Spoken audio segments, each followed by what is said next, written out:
Welcome to Shortcuts to Mastery. I'm your host, Maria Henning, and in my universe, life is for growth and time is for bending.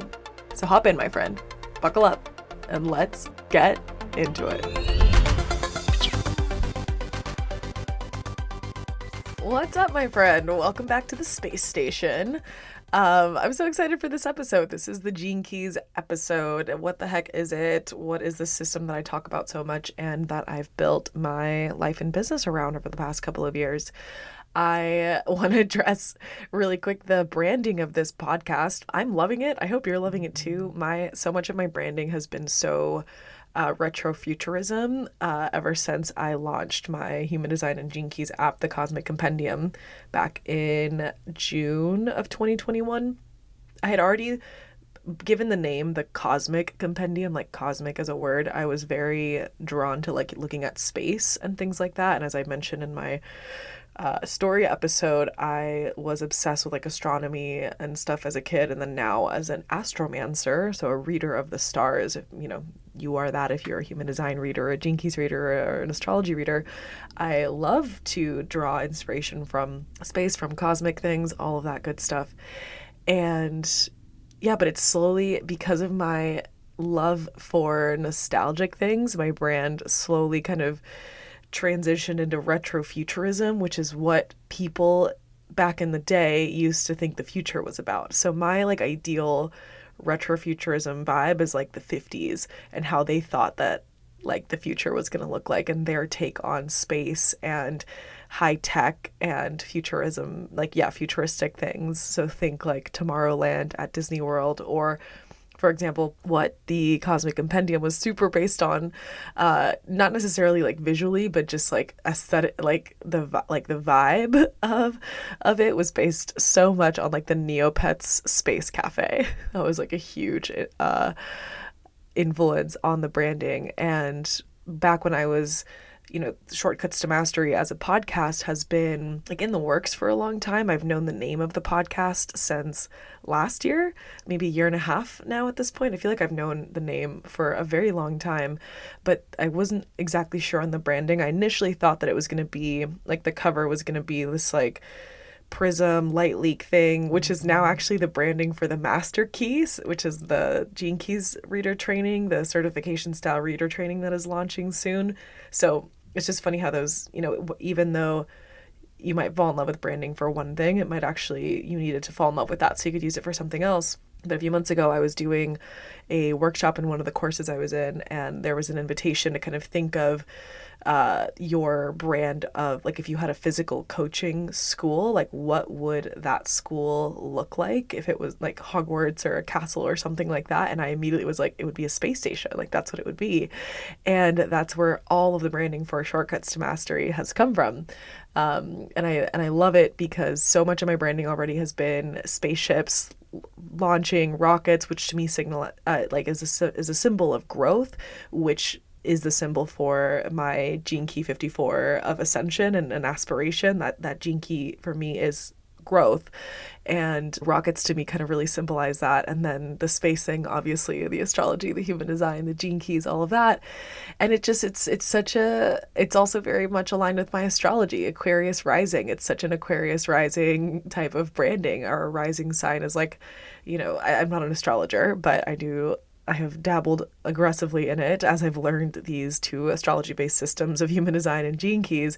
And, your rising sign kind of being, I think the best description or the most common description I hear is like your personality, or the way in which you maybe project yourself onto others, or rather the way in which others typically tend to see you at first. Aquarius is like the alien of the zodiac. So as I kind of play with just recording this podcast, and as I edit it and I hear the like spaceship noises in the intro, and there's some raw audio in there too, which I'm curious if you can catch it.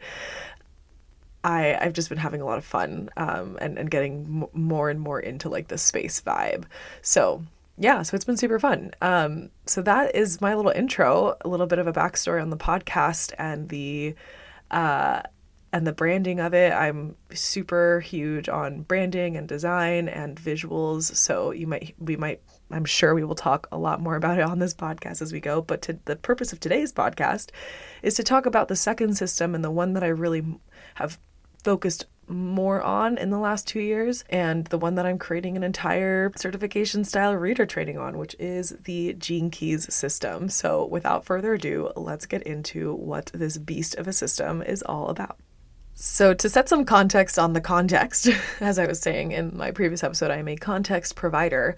As I was listening back to the human design episode, just to quickly do some edits and put it all together with the music to then produce it for you guys, I noticed there was a big kind of thing missing that I didn't mention, which is, what is the purpose? Like, what is the purpose of these systems? And so I'll mention that now, since Gene Keys falls under the same category. So human design and Gene Keys are typology systems that essentially give you a guide to becoming more yourself, where that is the purpose. The purpose is to become yourself, as self-expressed as you can be, as true to yourself as you can be, and it gives you a guide to doing that. You know, we often hear like, just be yourself and like everything's gonna work out, just be you.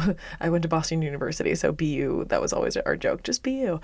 But there's no real guidelines to that. It tends to just fall on our ears as like a pithy cliche that has, it can sometimes make you feel bad, because it's like, well, I don't know, do I even like myself? How am I supposed to be myself? I don't know how to do this.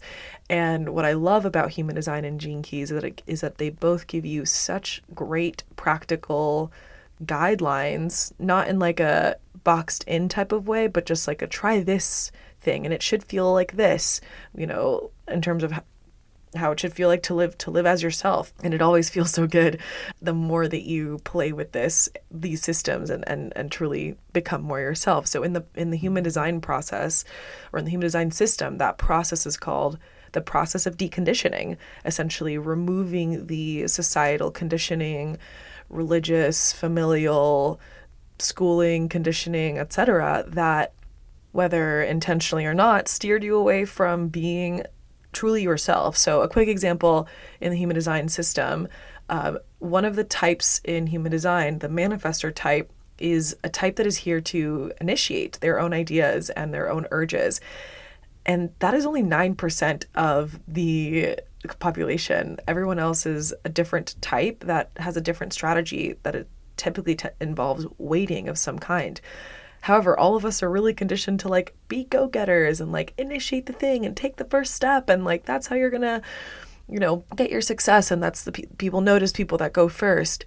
And that could work depending on how you use your design. Like, I'm not saying that generators or projectors can't be go-getters, but often we're conditioned into being like a different type that we are. Or a lot of the world is set up for the types that are the majority. For example, generator types, you know, generators and manifesting generators, we make up around 70%, give or take, of the population. And most of the world is designed for our sacral energy, which again, we haven't chatted about that yet. So no worries if you don't know what I'm talking about. But essentially the goal of the human design system is to decondition you from anything that told you that you shouldn't be yourself and that you shouldn't be the way that you know yourself to be. And then with the Gene Keys system, again, a typology system, not typology in the sense of like it's similar to Myers-Briggs and Enneagram, which is like, here's your personality traits and da-da-da-da-da.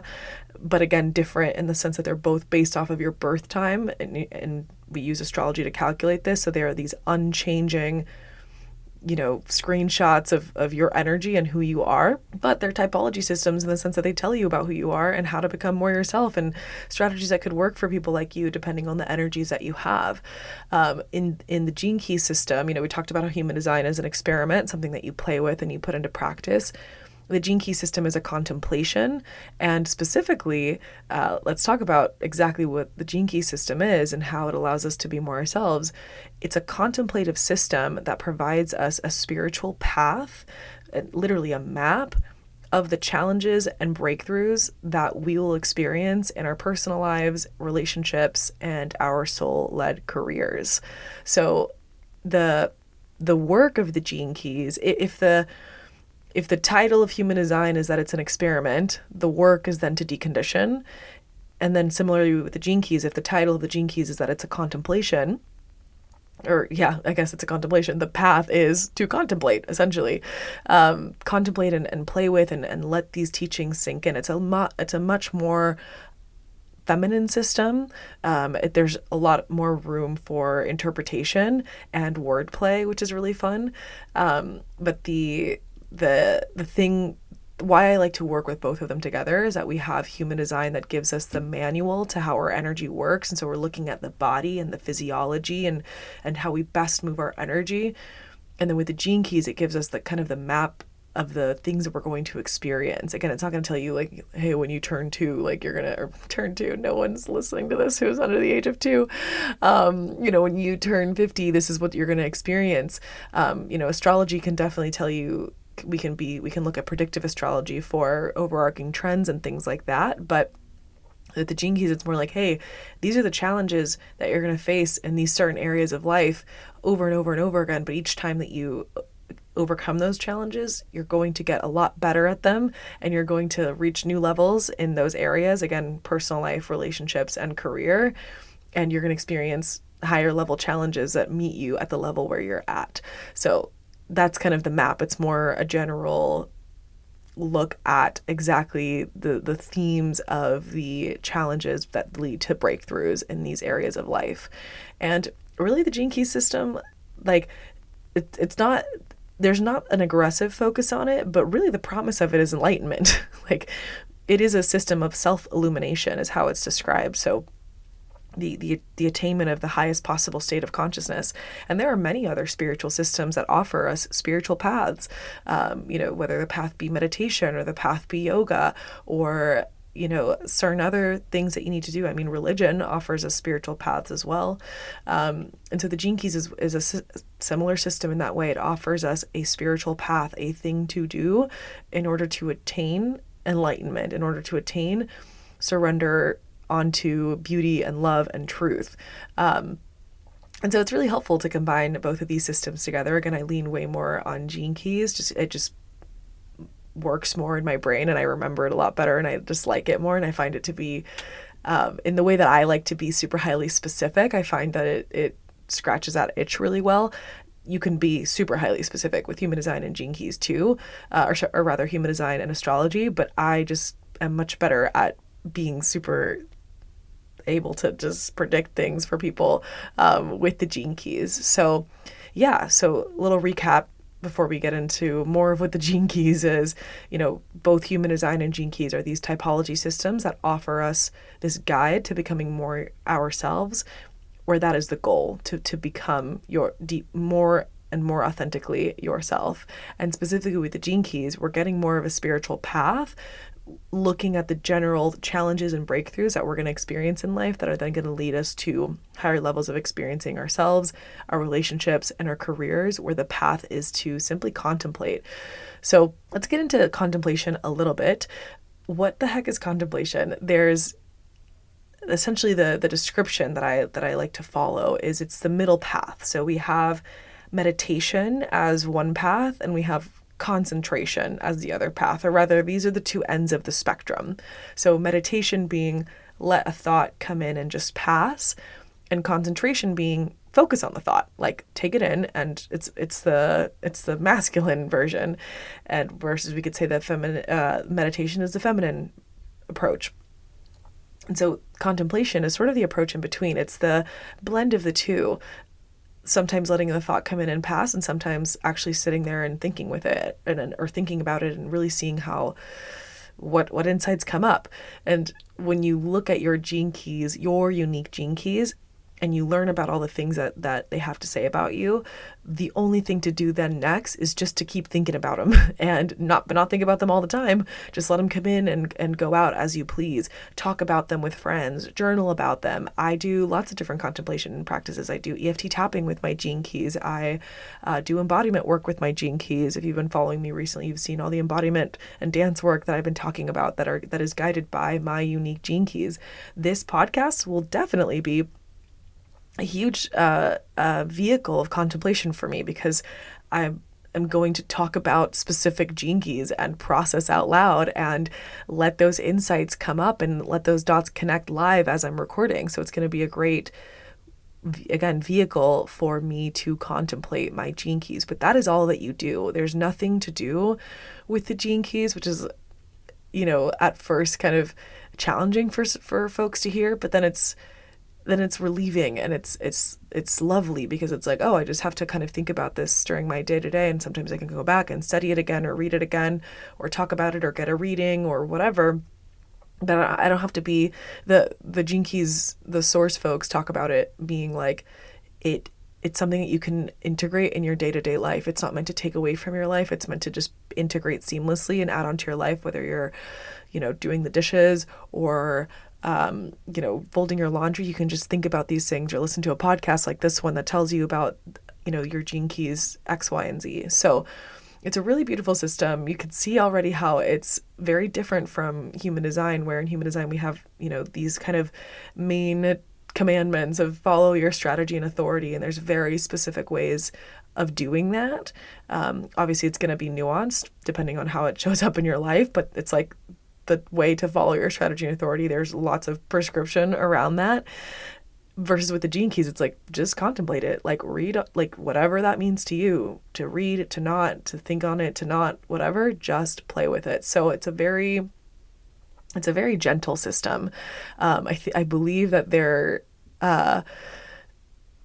like when they describe contemplation, the subtitle is like a gentle approach to self-illumination or something like that. I know that the words, the gentle approach to is there for sure, whether it's self-illumination or surrender or whatever. I think it's self-illumination. Doesn't matter. It's just a really gentle approach, which is really, really nice. But yeah, so quick little backstory on where the Gene Key system comes from. The founder of the Gene Keys is a man named Richard Rudd. And what I always say is Richard Rudd is alive and well, and he is on Clubhouse and YouTube and Instagram. I mean, now it's mostly his team, but he is continuing to develop this system. He's actually teaching a whole new addition to the system right now. So it's really cool, because if you're really into these systems, and then particularly if you're really into the Gene Keys, like the founder is still alive. Like, that's so cool. Like, you could possibly meet him or like have him on your podcast or something like that. I know some friends of mine that have been able to have that privilege. So I think that's really cool. And he was a student of the I Ching first, which is one of the systems that Gene Keys, both Human Design and Gene Keys, borrow from. And then he actually became a Human Design student. So Richard already had studied the I Ching, and when Ra created or channeled or downloaded or whatever you want to call it, the Human Design system in 1987, Richard found it, I don't believe right away, but pretty quickly. And his description, from my memory, is being really interested in the fact that this guy, that Ra, had mapped the I Ching hexagrams on certain degrees of the zodiac. And so there was a way in which we could now know what hexagrams we have depending on our astrology. And so Richard actually became one of the early Human Design students and has developed Human Design work on his own. He has a couple of Human Design books. He even has a whole style, like a whole school of thought, which is called Integral Human Design, which integrates Human Design and Gene Keys language. We'll talk about why Gene Keys language is different and how it works, which I think is really cool and one of my favorite parts about it. And so he, was a student of the I Ching first, then a student of Human Design, whole life kind of a mystic and poet and spiritual seeker. And through his own spiritual experiences had a similar, he did not have an encounter with a voice like Ra, but he had his own kind of channeling, downloading experience where he brought these systems through him. The way that he describes it is he is the first student of the Gene Keys, essentially. It's not that he's the teacher. He's just the vehicle through which the wisdom was transmitted. And something that I'll say right now to kind of keep using that word transmission, this is something I talk about a lot in my content and kind of call out, and people really appreciate it because it's like a weird thing that happens. The Gene Keys system, as described by the Gene Keys source, so Richard, is a living wisdom. And it's kind of funky to to contemplate what that could mean. But essentially my translation of that, I have experienced it, so I'm not going to teach on just theory. I'm going to speak about it from my experience. My translation of what living wisdom means is that it's truly a teaching that is alive and ever changing and dynamic and growing. It's like the visual I get in my mind is like, you know, reading a book, and in between you and that book there's some sort of energy flow that's coming from that book into your brain. And with the gene keys, that energy flow changes and allows more in or less in depending on when you're engaging with it, and it changes what it allows in as you're engaging with it. And so the experience of working with a system like this, that is this living transmission, is that when you're in a moment of receiving the transmission, so for example, reading the book, I say, for me, honestly, the thing that for me is the living wisdom is the Gene Keys book, which took Richard 7 years to write. And 7 years is a theme across human design, gene keys, and astrology for a couple different reasons that maybe we'll touch on later. It was published in 2007, I believe, but it was like he experienced all of the gene keys as he was writing that book. And so for me, like, that book is the living wisdom. I don't experience what I'm about to describe with like the courses or his audios. Maybe his audios a little bit when he describes his own contemplations on the gene keys, but essentially mostly with the book, you have this experience when you're engaging with the gene keys where you're reading the book and you're like literally like solving all of life's problems and having these like crazy spiritual downloads and all these insights, and everything's making so much sense and it's so amazing. And then you like try to explain this to someone else. You try to have a conversation, or even as a reader, is something I'm going to address in my reader training, the master key. You, as a reader, you trying to translate all of the downloads that your body understood and that your body got from reading that and engaging with that transmission, and you literally can't. Like, nothing comes out. It doesn't make any sense. I describe it as like just mumbo jumbo is coming out. And it's so interesting because when you were reading the book, you got it. You understood it. You were experiencing it. You were having a visceral, physical, palpable sensation of the energy of whatever gene key you were reading about. And if you try to say that to someone else later, a lot of the time, especially at the beginning, you can't. Like, and I don't know the mechanism. Maybe it doesn't come out because you haven't truly understood it yet or lived it yet or something like that. I have some theories which I will teach in my program, but it's a super interesting experience. But it really speaks to, and let me know if you relate, you can just DM me at by Maria Henning. But yeah, it's like, it's this very interesting experience of like engaging with this living transmission and like and truly experiencing the aliveness and the dynamism of it. So it's very cool. It's a very cool system. But yeah, it came through this man named Richard Rudd, who is a super cool guy, and he's from the UK and he's still developing this system, and I'm so grateful for him and his team. And it plays on human design and gene keys, human design and the I Ching. So specifically the relation, going back to that, is that in the gene keys,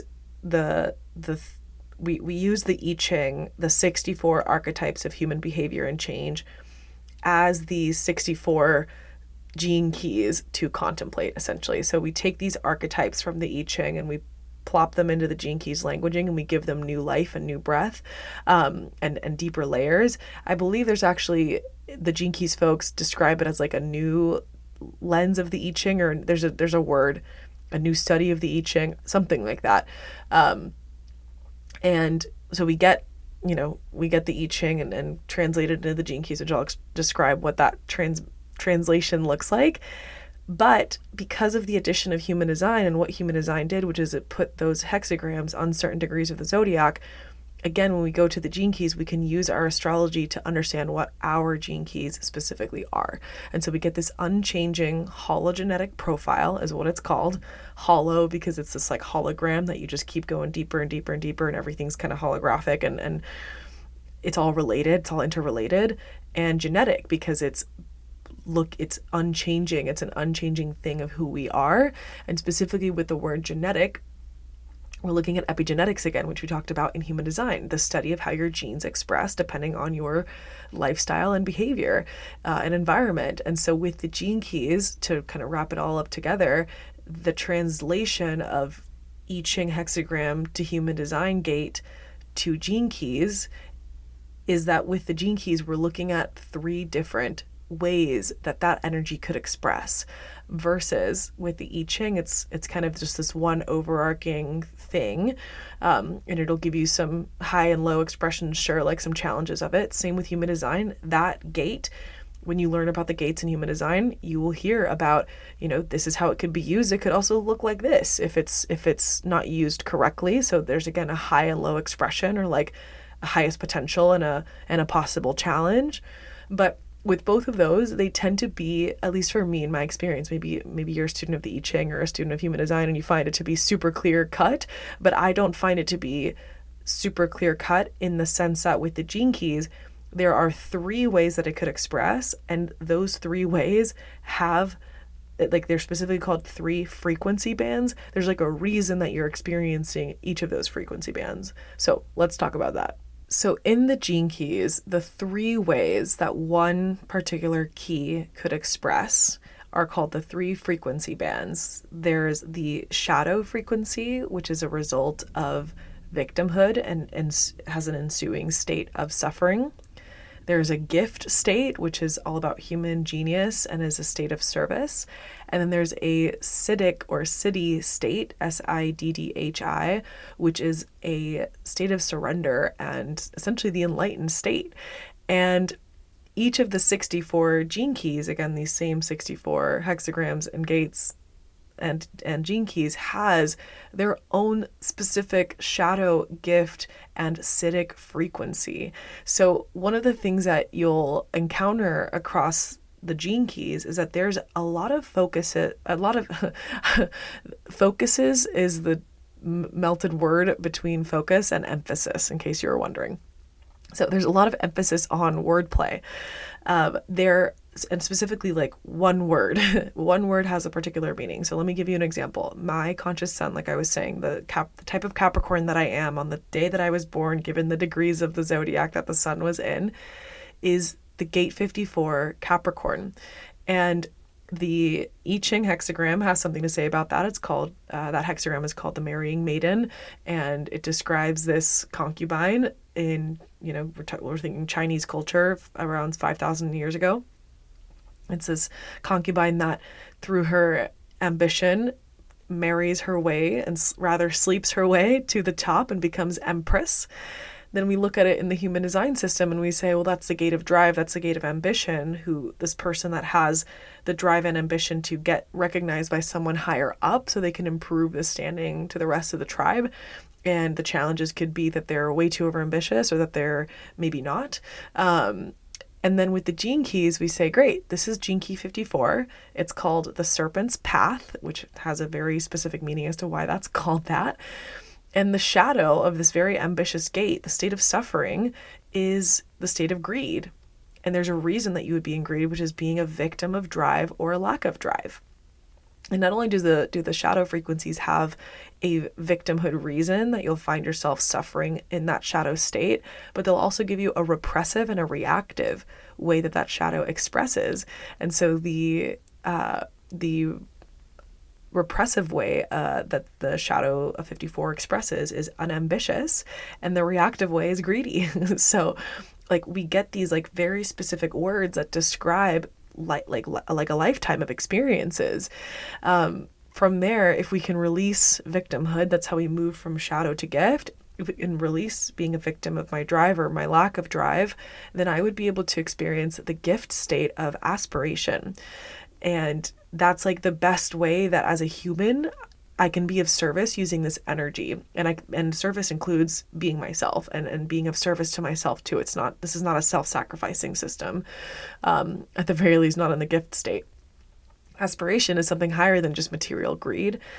And being that energy or living that out or emanating that is of service to others, because that is a good is a good frequency to be in, being in an aspirational state. And there's like chapters written about what aspiration means. There's lots. It's one word. That one word aspiration or that one word greed has a lot of meaning underneath it. Each of the words I find to be just the very tip of an iceberg that has a lot more underneath it. But yeah, and then the Siddiq state, the highest divine frequency state, is a state of ascension. So being so aspirational that I can actually ascend and transcend both material and spiritual aspirations. So we see how, what I like about the system is that we see that, okay, great, I'm a gate 54 Capricorn. What does that mean? Well, in the Gene Keys, it would say that my greatest challenge is a state of greed and my greatest gift is a state of aspiration. And it gives me a lot of guidance as to what those mean underneath that. Then from there, it's up to me to contemplate it and play with it. And there's a lot more information about how that would express for me depending on the planet that activates it, because all those planets have particular meanings. But it's cool because it gives me so much more insight into that gate, into that hexagram. It's not just like here's a blob of energy. It's like, great, here's this blob and we're going to organize it into like the worst possible state you could express it in, the best possible state you could express it in as a human, and then the highest surrender, enlightenment state that you could ever achieve with this energy. So that's what I love about the system. And like I said, it really uses a lot of wordplay. So using those, like the words that are chosen to describe every single shadow state or gift state or the name of the gene keys or anything that you find in there, all of those words have so much meaning underneath them, and they're perfect vessels of what that energy is about. And they're all encapsulated in this one little word. And not only is there wordplay in that way, there's also a lot of wordplay in other ways where you don't have to necessarily just use the textbook meaning. For example, like I was saying, the book of the Gene Keys would have a lot to say about what aspiration means. I could totally take a lot of that on, but at first it might be just useful for me to try to contemplate, what does aspiration mean on my own? I can actually just play with the word on my own, and I don't even have to get into like what theory says about it. So there's so much flexibility and room to play. And what I find with having so much flexibility and room to play is that my contemplation, and therefore my understanding of myself, and therefore my ability to be myself, just goes a lot deeper and it's a lot more profound. And I find myself being seen so much more in the Gene Key system than any other system that I've ever worked with. And that's the cool thing too, because there are people that would say that about human design, or there are people that would say that about astrology, and there are people that would say that about Enneagram. I think it's dope that every single person has their own like favorite system that they really relate to. For me, at this exact point in my life, and for the last 2 years, it's been the Gene Key system. And I think it's going to be that for a little bit longer, especially as I develop a pretty rigorous certification style reader training in the Master Key. So it's just a beautiful system. I really, really love it. So that's the first kind of benefit that I like to focus on with the Gene Keys, or the unique, I was going to say selling point, but I mean, really like the unique point, selling point of the system is that it takes these 64 archetypes and it tells you the 3 possible ways that you could be expressing them and why, and how to jump from one to the other. This is what I always used to say. I haven't said this in such a long time, but everyone's always like, raise your vibe, raise your frequency. And Gene Keys literally tells you what that frequency is that could be higher and how to raise it. It's like, well, great, I don't know what vibe I'm in exactly right now. How do I raise it? Random manifestation person on Instagram. But then you go to the Gene Keys and you're like, oh, I'm specifically in this frequency, in the shadow frequency of my life's work, for example, or in the shadow frequency of my vocation. And now it gives me 2 more levels to reach. It tells me that there's a gift frequency to that, and that there's a Siddiq frequency to that, and how to like move between, one to the other. So it's super helpful and practical in that regard. But again, there's so much flexibility and room with how you would even be able to do that. So anyway, that's one of the reasons I love the Gene Key system, and one of the main unique selling points. Again, I'm like, what's another word for selling point? It's just like a standout point, or like a thing that separates it from other systems. But yeah, we'll just keep calling it selling point, whatever. I can't come up with a different word. So yeah, love that. Love the 3 frequency bands of the Gene Keys. The other thing that I love is the spiritual path aspect, which is what I was talking about before. We have this like spiritual path that we receive. It's called the golden path. And that path is split up into 3 different journeys. The Gene Keys describes it as like your hero's journey that you're going to go on. The Grail quest to find the Holy Grail is how they talk about it, which, by the way, really quick, the Gene Keys folks use a lot of very flowery, poetic language. If you work with me, I don't use any of that type of languaging. Maybe I'll use it to like embellish a certain thing, but mostly I try to bring it back down to earth and be a lot more practical and use simple kind of like day-to-day nitty-gritty language to describe this work. So, Gene Keys would say that it's your hero's grail quest, holy grail quest. I would say it's your spiritual path, and it's broken down into these 3 different journeys, which are called the activation sequence, the Venus sequence, and the Pearl sequence. And the activation sequence is your path to becoming more yourself and working through your own personal challenges and then breakthroughs, and looking at your 4 prime gifts. There's going to be 4 gene keys that you're going to have in your activation sequence. Once you've learned how to become more yourself, the purpose of that sequence is to really break down, again, your greatest challenges in order to become as true to your core as you can. Then you can move into the Venus sequence. And the Venus sequence is how you deal with relationships. And so we're looking at the challenges and breakthroughs that you're going to experience in relationships. And so we start with this way of like, hey, here are your 4 prime gifts. Here's the thing that's going to stop you from being yourself. And here's how you can really be yourself in the most amazing way possible. It's going to feel the best to you. And actually your purpose is just to literally be as authentic and true to you as you can. And then we go, great, I did that. Now you can get into relationships as the truth of who you are, rather than getting into relationships not being true to yourself or compromising your core or compromising who you really know yourself to be.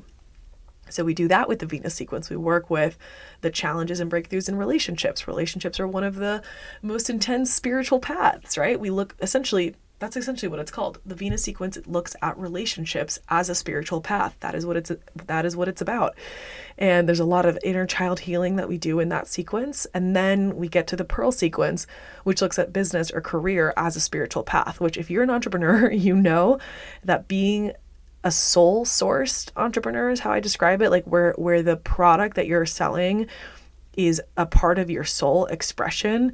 The way I like to distinguish this is like, if you're not drop shipping mascara wands from Alibaba and you're instead creating a book or a coaching program or art or whatever, something that really is coming from your soul, then you have a soul sourced business. And those types of businesses are spiritual paths. And they're the greatest challenges and some of the most beautiful, and one of the ones that I like to play with the most as a 10 planet person in Capricorn and 10th house placements. I love business and entrepreneurship. So it looks at that and the challenges and the breakthroughs that you'll experience in your business or soul-led career as a spiritual path. And so if you've heard me say these words, we've talked about activation sequence, Venus sequence, Pearl sequence. It is a sequential system. So where there's a lot of room for the contemplation of how does greed show up in my life or whatever, then we get some boundaries again, which is like, well, we start with this one sequence and we go through those first, and there's an order to looking at those 4 gene keys, and then we get to the next sequence and there's 6 gene keys there, and there's an order. We start with this one and then move to the next one, and same with the Pearl sequence again. And then there's room again and flexibility to start. Maybe you don't want to start at the top sometimes, maybe you want to start in the middle, or you want to go backwards or whatever. There's definitely room for that too, but there are boundaries if you want them, but you're also welcome to throw them all away, which is really cool. I really love that about the gene keys. And it allows us to, it feels like a contracting and expanding type of thing where, in the contraction, there's certain growth that you experience there. And then when you expand, there's certain levels of growth you experience there. And then eventually you've played with all the possibilities and experimented with all of it and gotten tons of insights as a result. And somewhere along the way really become the most authentic version of you. So those are the 2 really important things to know about the Gene Keys system.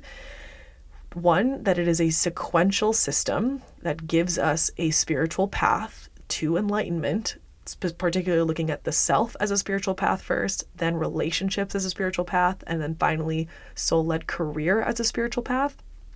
And then within those paths, we have our own unique gene keys that present certain challenges and breakthroughs to contemplate, where those gene keys, the challenges will be the shadow frequencies and the breakthroughs will be the gift and Siddiq frequencies.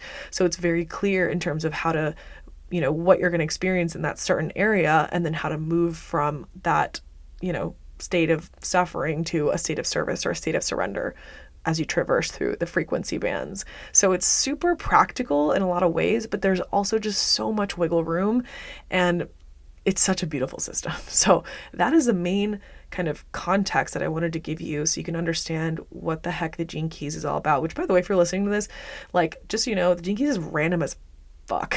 Nobody knows about this system. It's so small. So I'm hoping that I can give you a really great context, because there's not a lot of people talking about it. But yeah, that is the foundational context and backstory that I wanted to give you on this wonderful system. So the last thing I wanted to share on this episode is to give you a little bit of context of how I teach the Gene Key system and kind of talk about it and think about it, and some of the differences that you'll notice between my body of work and, say, the source body of work. And all of this is unique to my Gene Keys. I made a post about this today. Specifically, we're recording this on September 15th. Yeah. And I made a post about it today. And so I wanted to give you some of that context here as well, so that it sets up, again, I'm a context provider, so you have some context for the future. So 3 of the things that I want to highlight are, the first, that I take a very holistic look at the Gene Keys. Rather than with source, obviously it's going to be very distilled. They're just going to provide you with source information. So I'll talk about what that means. Like I was saying earlier, I try my best to use simple language, in contrast to the very flowery and poetic language that source uses. And then the last thing is, I very much am interested in the applicable day-to-day understanding of these Gene Keys, rather than the very untethered way that the Gene Keys teaches the archetype. So let's get into what that means. So holistic versus distilled really quick. What I mean by that is that my love for the Gene Keys also includes studying human design and astrology and the hexagrams alongside those Gene Keys. I don't, what I mean by distilled is, with the Gene Keys source folks, they're pretty much just going to tell you about the Gene Keys. So they're just going to say, Gene Key 54, it's the serpent's path, moves from the shadow of greed to the city of ascension, and it's the path of aspiration. I would add on to that, and it's in the human design root center. It's in the channel of transformation, which is 54 connecting to 32. And it's in Capricorn, and it's in this particular degree of the zodiac. If I knew about, Capricorn degrees and decans, I'd have so much more to say about that, obviously. And in the I Ching hexagrams, it's thunder over lake, and here's what that means. And it's the marrying maiden, and I give you that context as well. So I like to have that very holistic look at the Gene Keys. And I mean, there's even more that I could say, and it's, in tribal circuitry and tribal ego circuitry, and there's so much, there's just so, each of the gates and Gene Keys has so much information to give. So the way that I like to talk about each of these archetypes, each of these Gene Keys, includes human design, includes astrology, includes the hexagrams, and we go a lot deeper than just looking at the Gene Keys on their own. So that's the first kind of difference that you'll see. So if you like blending all those layers together, and you have been either studying the gates of human design for a while or the Gene Keys for a while, and you want to blend the two, that's something that I do. And so you'll definitely enjoy hearing me talk about those things, and you might even enjoy learning the Gene Keys from me in the Master Key, which will be really fun, because I'm going to teach each of the 64 Gene Keys with all of that theory and all of those layers blended together, which is really fun. So that's difference number 1. Number 2, simple versus flowery language. I had a conversation with a client recently, or a follower, who was curious about my certification, and she asked me, I was planning on taking, the Gene Keys, just the courses. Is this going to be the same? Is this going to be the same, type of stuff? And I was like, well, actually, no. The way that I differ with the source materials, that I like to make this stuff really practical. So let me give you, let me give you an example of flowery language. I'm I can't even do that, because there's so, my brain just doesn't think that way. But I think an example would be with with the golden path being your hero's quest, your grail quest, your hero's journey.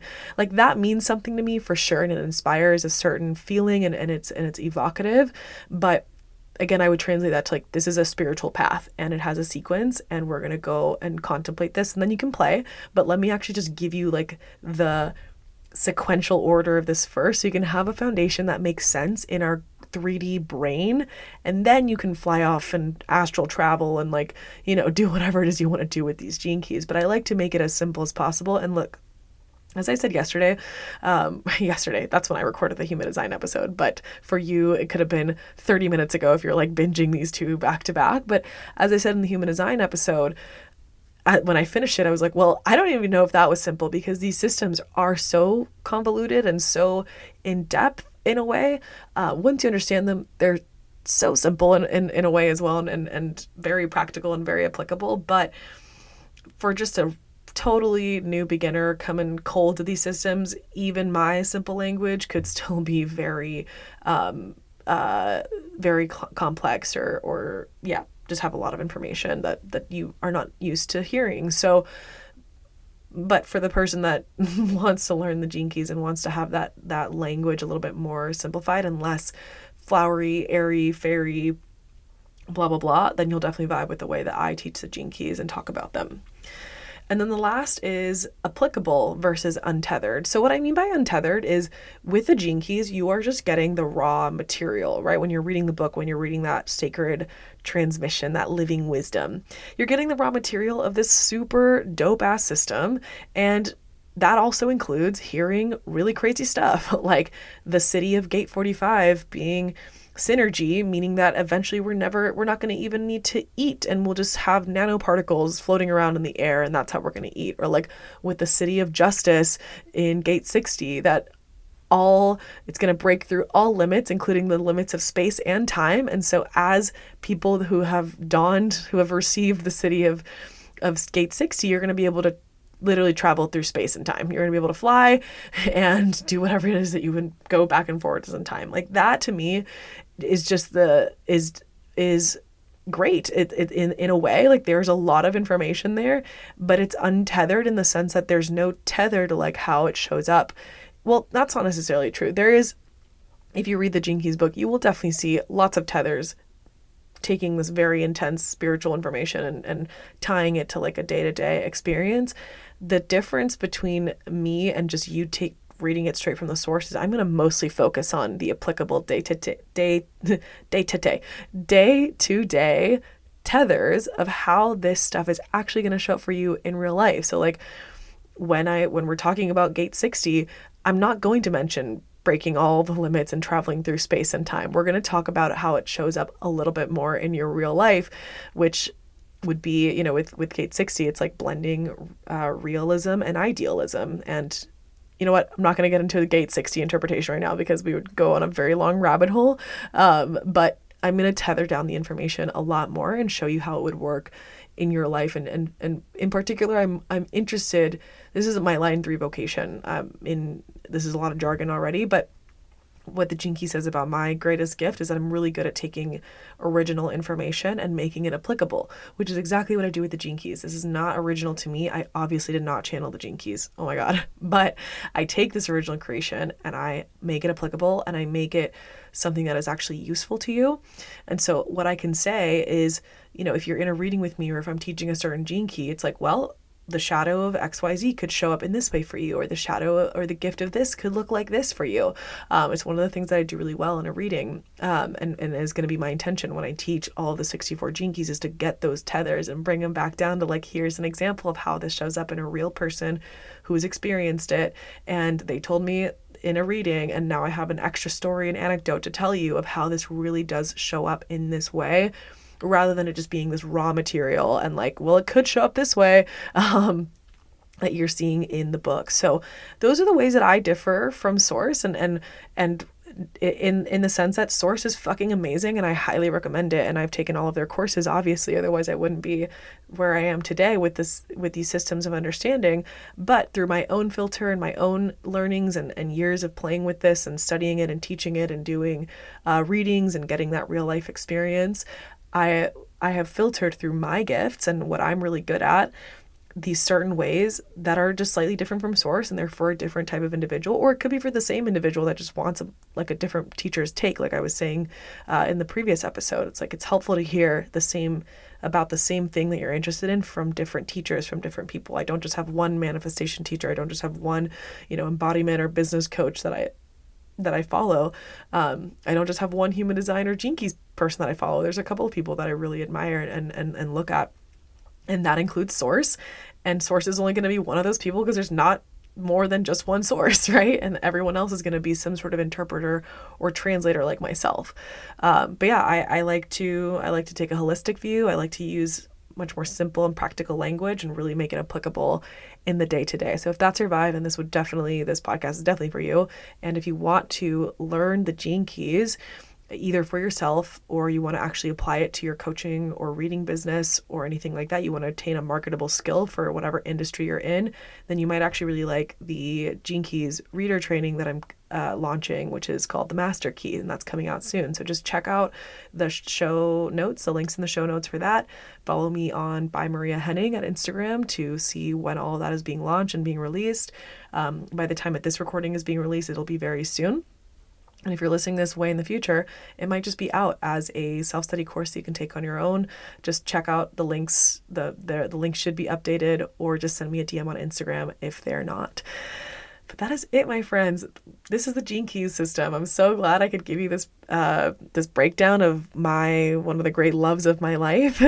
And now, speaking of dance and embodiment and using my Gene Keys, I have an EDM music festival to go to where I'm going to dance the night away using my Gene Key line 2 life's work of dancer and my purpose of frequency, and really get into an embodied experience of my unique Gene Keys. So it's going to be so much fun.